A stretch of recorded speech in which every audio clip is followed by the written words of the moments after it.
Sir, binabati kita ng Happy Mansari sa inyong dalawa. Meron ka bang gustong sabihin, sir, sa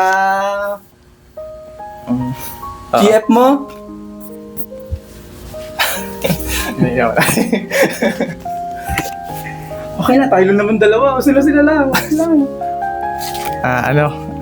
Sabi ko lang naman, thank you sa effort niya kasi madami siyang effort sa akin kahit first bago pa lang kami at syempre naramdaman ko din sa kanya na seryoso sa akin tapos ginawa niya din lahat para sa akin. So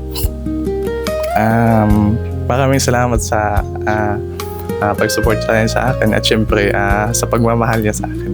Wow, napakaswerte mo, sir. Sir, anong pakiramdam mo? Siyempre, masaya.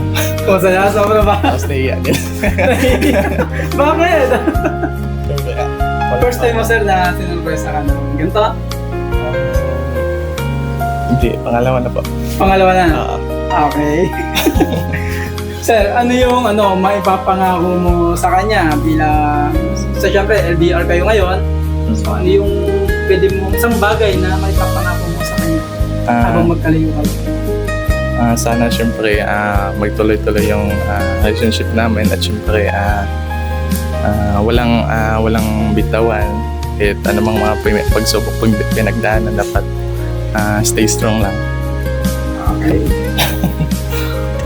Always okay.